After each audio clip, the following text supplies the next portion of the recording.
us welcome our sharer for this morning. She is the Executive Director of Communication Foundation for Asia and the President of Cygnus Philippines. We all know her, our workshops facilitator, Ms. Pai Fenomeno. Let's welcome Ms. Pai. Sharer daw. May share po. I think that was a mislabel because I don't have any dramatic stories like the first speakers. Magandang umaga po. Ay nako, umaga pa lang, wala nang buhay. Ano ba to? Kulang ang kape, Father Ilde. Magandang umaga po.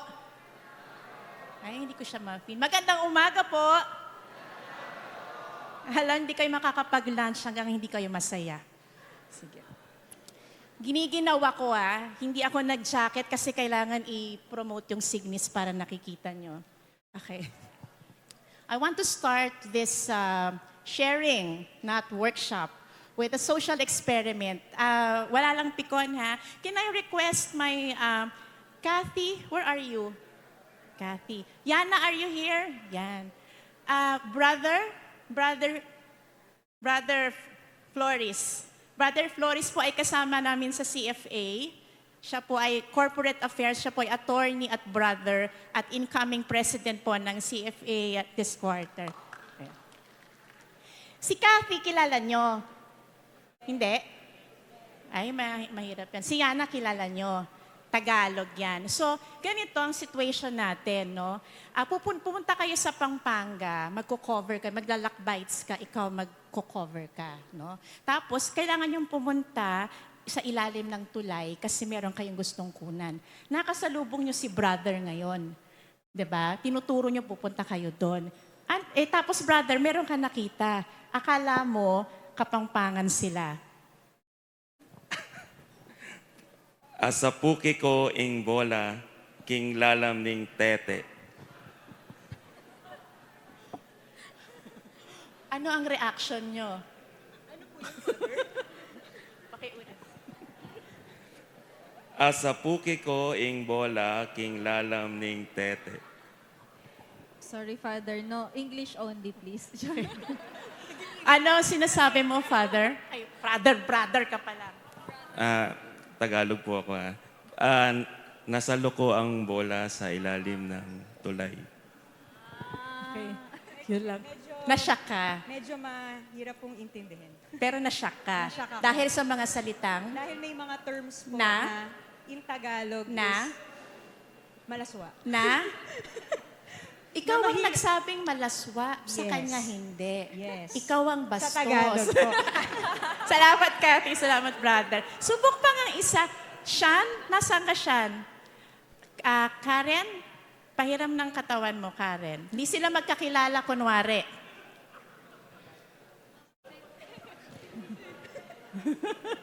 Sige, hindi sila magkakilala, kunwari.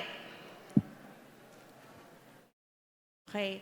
Meron siyang ginawa, di ba? Parang sinave niya yung isang bata sa pagtawid. Di ba? Na-impress ka. Si Sean ay Bicolano, si Karen ay Waray. Di ba? Anong sasabihin mo sa kanya kasi na-impress ka? Karen, uragon ka. Nasaktan si Karen. Di ba? Nasaktan siya. Sasampalin mo ngayon si Sean. Gusto ko nang suntukin. Pero anong sinasabi mo, Sean? Matibay. Diba? Sa inyo, Yung Uragon kasi sa Waray ay flirt, balande. So pag sinabihan, lalo na pag babae, pag sinabihan kaming ganun, masakit sa puso. maraming salamat, Sean at Karen. Ha, Chinese? Wala akong handang Chinese eh. Sige. Chinese. Ano pong ito-translate natin in Chinese? Say something, and I will say in Chinese. I am beautiful. I am beautiful. 你很漂亮， Eh. 你很漂亮。 Thank you, thank you. More. Some more. Sige, thank you, Father. 30 minutes lang ako. Mamaya, papaalisin na naman nila ako Sige. dito. Okay. Pag sinabi kong, ito sa mga Tagalog at Bisaya, pag sinabi kong langgam, saan kayo titingin? Turo nyo. Okay? My point in case is that sometimes this is what happens when we have miscommunication. This is just language, very simple, very easy to forgive. Pero pag ito ay mga moral values na, ito ay kultura na, akala natin yung isa, masamang tao o ganyan, pero that is where they are coming from. That is why, when we talk about the communication process, I think you already know this, there is a sender, there is a receiver, there is the message. Kung ganun lang kasimple, walang problema. You just send the message, the person just receives. But the real communication happens because when I send my message, I pack it. Parang Lazada, Shopee, ine-empake ko yon. Paano ko siya ine-empake? Ginagamit ko, I use my knowledge, I use my histories, I use my experience. And my knowledge, histories, and experience are not the same as yours, Miss Joey. Magkaiba tayo ng buhay. Hindi ba? Ba? Ang problema, kapag tinanggap mo yun akala mo yung alam mo, alam ko din. So when you unpack my message, you would decode it according to how you understand it, according to your culture, your knowledge, and your histories. Then we have a problem. Then we have a big problem. Because you will insist you are correct, and I will insist I am correct. Because we are both correct. So what do we need to do? We need to communicate. If you remember our discussion on the very first day, communication is meaning-making so that we reach an understanding. Okay? The process is correct? Understood? Because if meaning-making was not achieved, noise lang kayo. Ingay lang kayo. Para kayo, sino ang may paborito ng math dito?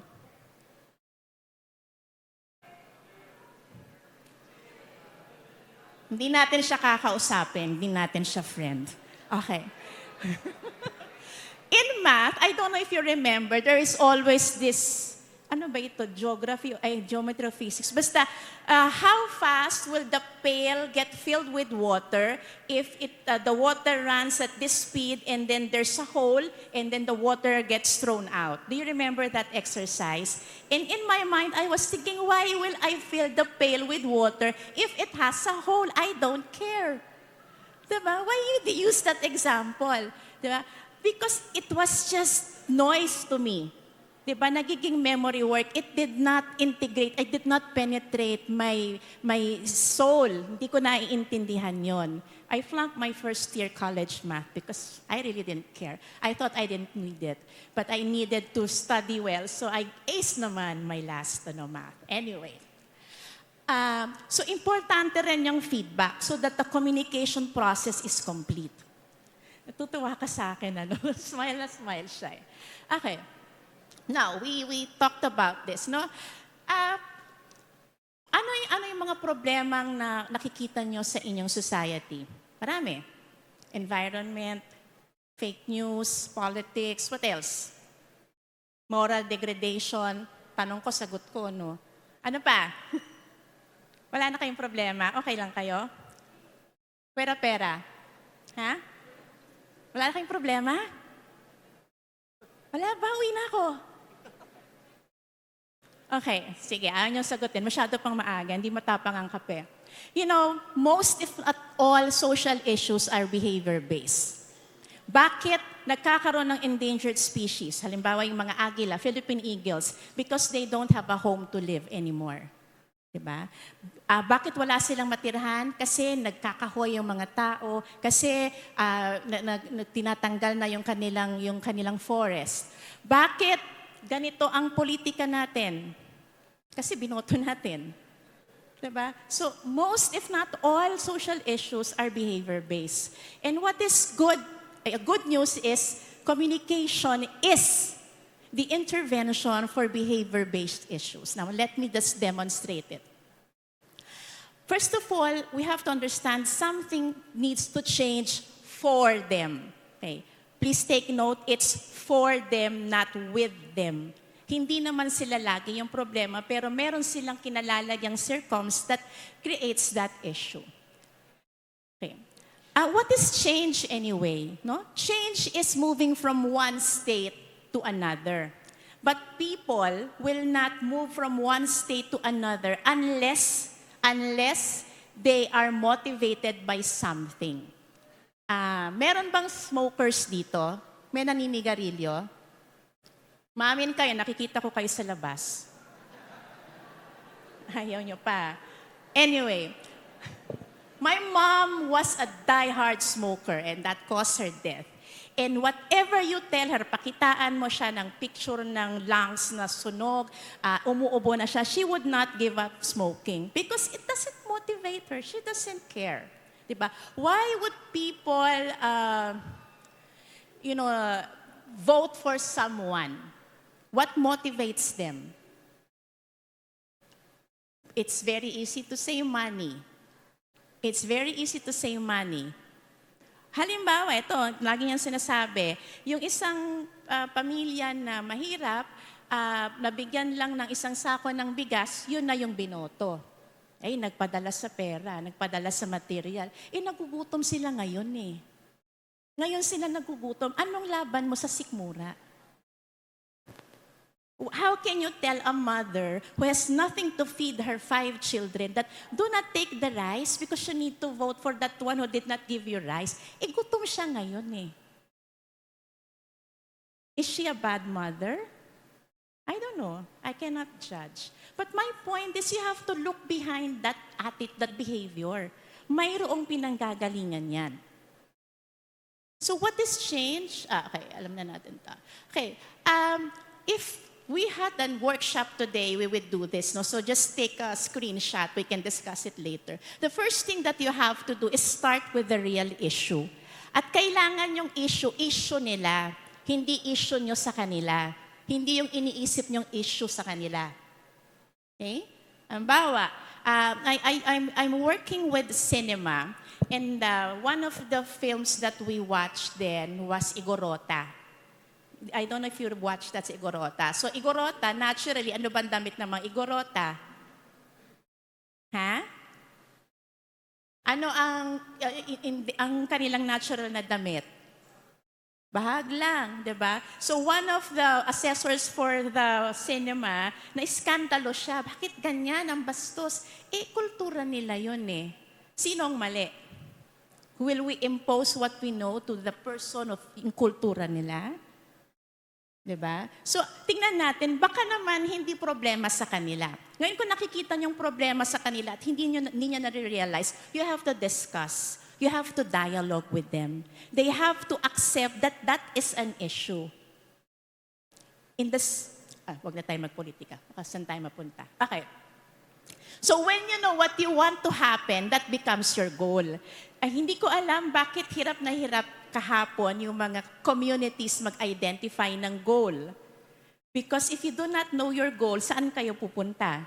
You have to know where you're going to get there. Otherwise, you'll be going around and around. Okay. Sige. I'd like to emphasize that the principle of synodality is very much the same as the principle of development communication or participatory communication. Because in development communication, we do 3 things. Number 1, we listen. We listen to the people, and that is synodality. You listen to the people. Secondly, you understand them. It's not just listening it down. Okay na, meron na akong listan. Understand them. Intindihin mabuti saan sila nanggagaling. And number 3, empathize with them. No, this is a very nice word because empathy is putting yourself as in their place. It's being one with them. It's not sympathizing, it's empathizing. Isa ka sa kanila. At kapag ikaw ay nakinig, ikaw ay umunawa, ikaw ay kaysa nila, sabay kayong maglalakbay. That is synodality, diba? Now, very quickly, no, when you try to look at a situation, you see, ito ang mga cause, halimbawa ito, yung issue ng basura, no? Ang problem ay single-use plastic. Pwedeng ang problema niyan grocery owners kasi sila yung mga nagtitinda na gumagamit ng plastic. Pwedeng yung mga local policy makers kasi hindi nila pinagbabawal yung plastic. No, they're not imposing the policy. Or pwedeng yung families who continue to use single-use plastic. or the garbage collectors na hiniwalay mo na pinagsama-sama. Lahat sila contributing to the problem or the issue. Now, you cannot address everybody. Hindi natin kaya yon. We can only address one audience at a time. If you have a lot of money, pwedeng dalawa, maraming resources, no? But it will not be effective if you try to talk to everybody. So the most practical thing to do is to try to prioritize sino ba yung kailangan mong kausapin so change will happen. And there is no correct answer here because it depends on the locality. Minsan homeowners, minsan local politicians, minsan yung garbage collectors. It depends. That's why you have to start with the first part, make an assessment. Ano ba nangyayari? Okay, so know your audience. I think Father Nono emphasized this yesterday. And if you are a communicator, number 1 rule, kilala mo yung kausap mo. Huwag kang manghula. Diba? Kasi yung iyong alam, yung iyong experience, iba sa experience ni Miss Sharon. Magkaiba na kayo eh. Magkaibang lugar, magkaibang generation, magkaibang experience. Okay. Behavior does not happen in a void. No? People are not bad because they're bad. People are not cruel because they are just cruel. Diba? People do not make choices just because. If you remember Maslow's law of hierarchy, di ba? Ano ang needs ng tao? Nagsisimula sa gut, nagsisimula sa pagkain, inumin, tahanan, then security, and then it goes up.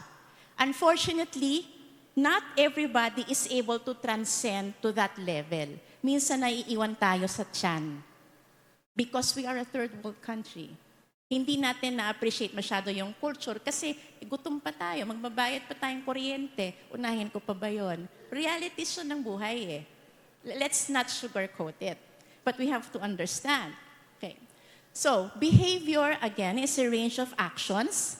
No? There is a trigger to that action, and then there is a need that is met. That is why a person is doing that because something was triggered and they have to address a need. It's not just because ganon lang siya. Okay? So we have to be non-judgmental. Withhold judgment muna. Unawain muna natin. Naalala niyo yung sabi ni Brother Argun, di ba? Catholics daw are very judgmental because we fail to really understand who we are talking to. We fail to really try to learn about them. Okay? Okay pa kayo dyan. Sabi sa inyo, multitasking ang mga bata ngayon. Eh. Nandito pero nandan. But it's okay. Okay. Okay.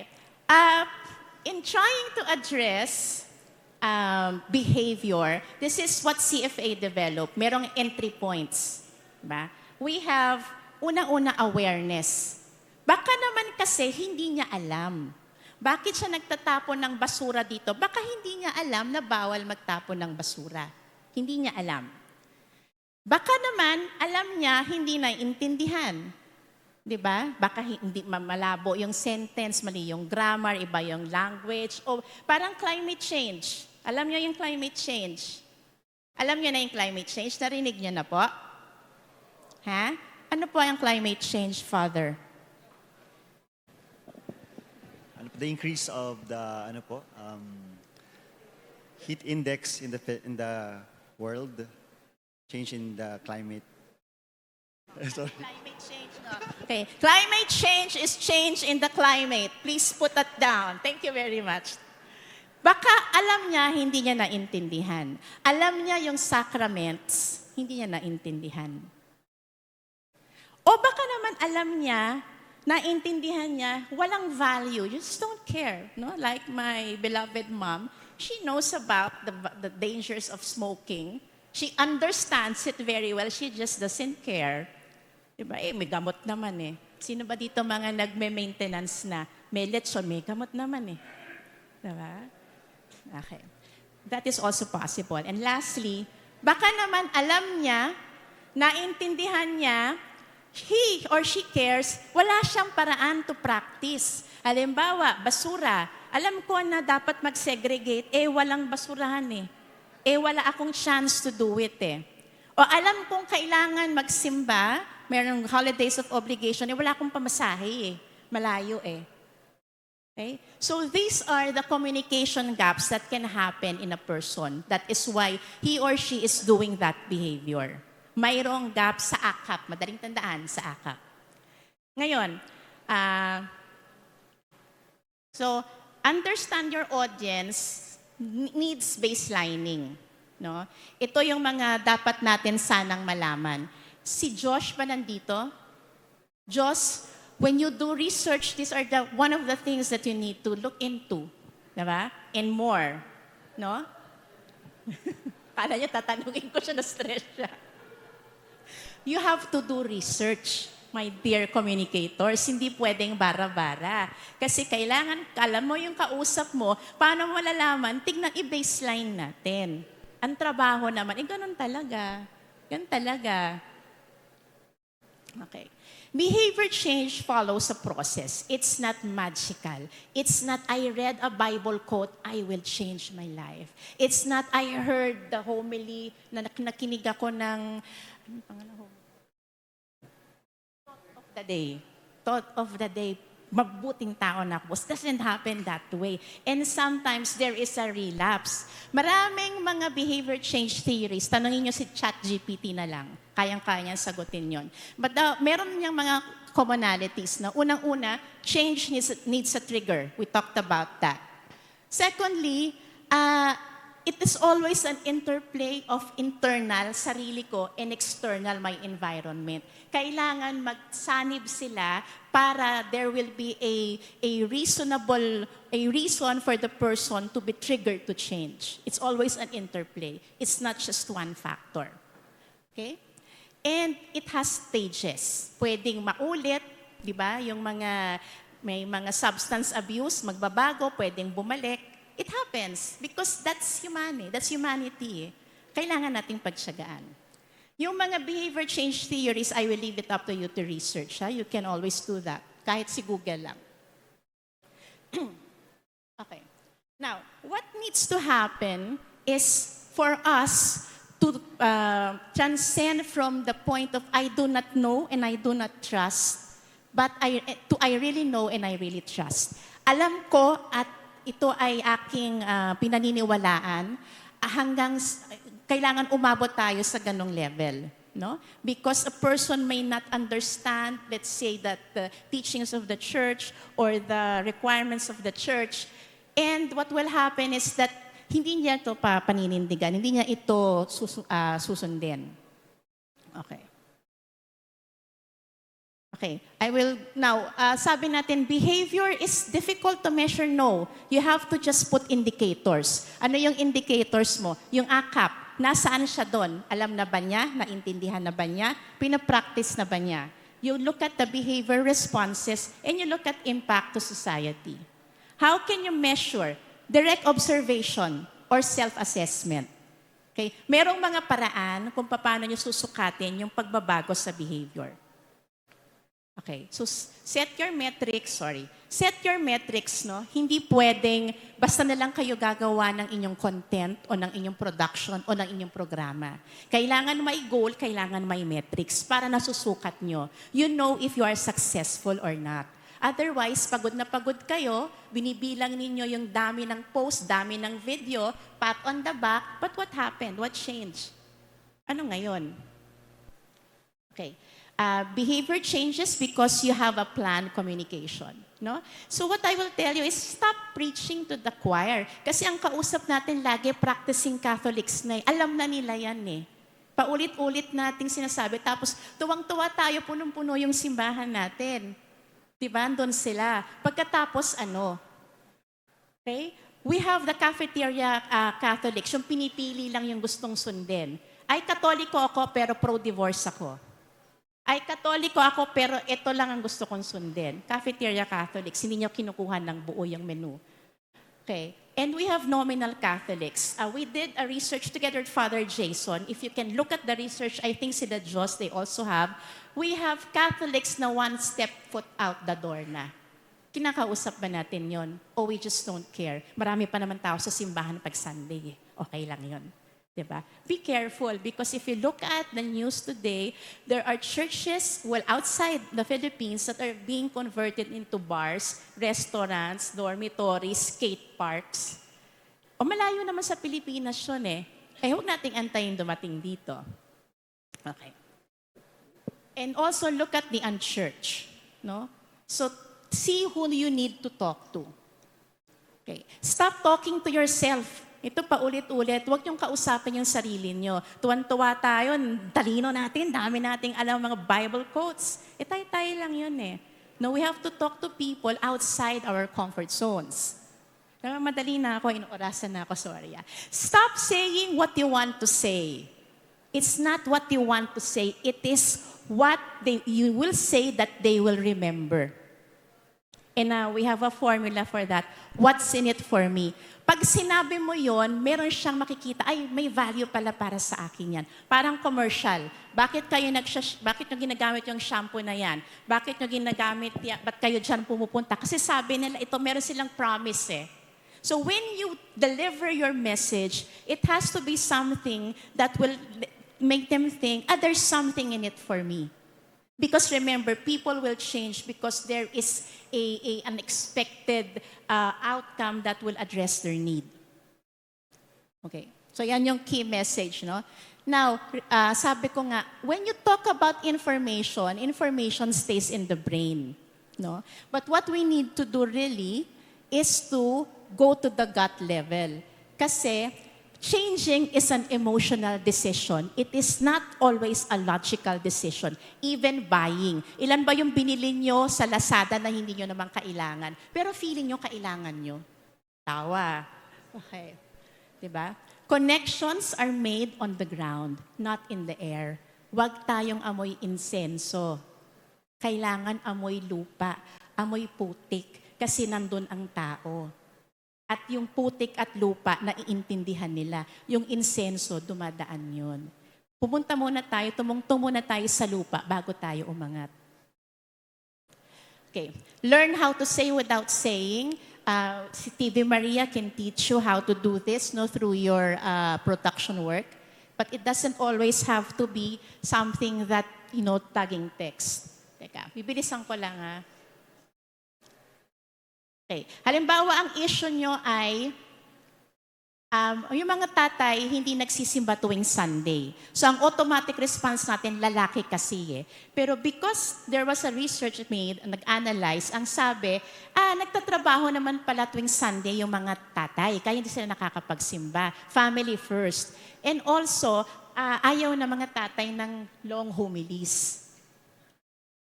Okay. Nakita din namin, hindi nila alam na meron palang Saturday anticipated mass. Hindi nila alam akala nila magkaiba yon. Okay. Tapos, ang point rin nila is, yung entry point, awareness, nung anticipated mass, attitude towards family prayer. Kasi ang lalaki, isimba mo na ako dyan. Sama na kami dyan. Buy one, take one na yan. Hindi nila nakikita yung family prayer. And then, yung Saturday practice. Okay? Ngayon, ano yung communication goal that it's not just the fathers attending Mass on Sundays, but the family praying together, attending Mass. Kahit Saturday pa yon kasi yung available nila, we will take that. So ito yung mga naging objectives, no? So ano yung pwedeng gawin? Doon sa awareness, nagkaroon ng house-to-house brigade, invitation. Punta talaga, meron pong Saturday anticipated Mass, it's the same social media post of the schedule also. And then for the attitude towards family prayer, nagkaroon ng documentation of families bonding, families praying. Alam niyo naman ang mga tao, gustong-gusto nakikita yung mukha nila, no? Lalo na pag nasa social media, artista mode, okay? Nagkaroon na ng family body assignment, no? Ikaw ang in charge doon sa lector, ikaw ang mag-collect, lahat sila may role during the Mass, so they were involved. Okay. Because Saturday is a day where we can invite all of them. At ang mga lalaki, ang mga fathers mahilig sa sasakyan, nagkaroon ng car show just across the plaza. So pupunta na yung mga tatay. Sinabayan ng fair for the nanays, no? And then nagkaroon ng photo contest for the kids. So all the family was involved on the Saturday. Ginawa siya ng mga 4 o'clock para 6 o'clock, tapos na, diretso na silang magsimba. Okay? Strategic siya. And then, yung activity na yon, yung car show, yung photo booth, yung tawag nito, yung photo contest, ay sinali doon sa photo exhibit. Okay? What I'm trying to say is that make it a program and make it meron kayong objective. Okay. We don't need more successful engineers, doctors in the world. The church doesn't need more social communicators who will just post things on their social media and get the likes and followers. We need to be advocates. No? Respond to the issue. Do not count what is produced, but count what is changed. We need to be amplifiers, no? But it's not about you. Hindi kayo ang sentro. It's about them. It's their story. So for the first time, please shut up and listen to the people because it's their stories that matter. It's not you. It's never about you. If you are a social communicator, be ready to stand behind the camera, behind the curtain, behind the shadows, not in front. Otherwise, you are in the wrong industry. Mag-artista po kayo. Be storytellers because a story is the way to connect with people because it is that recognizable pattern of your journey so the world has meaning. And be authentic influencers because that's what the church needs. Maraming salamat po mula sa Signis at CF.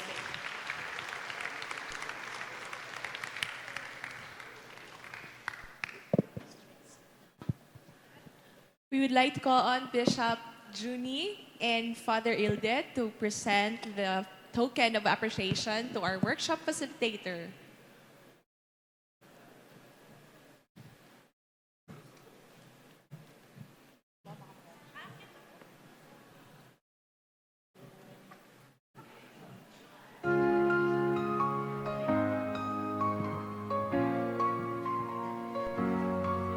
In the heart of the tangers, let us see each other. Where the National Catholic Social Communications Convention calls us from the Once again, thank you, Ms. Pai Fenomeno, for your exceptional workshops over the past few days on creating sacred spaces and building communities online. Oh, we are the Can we give a round of applause to our workshop facilitator? Thank you, Ms. Pai.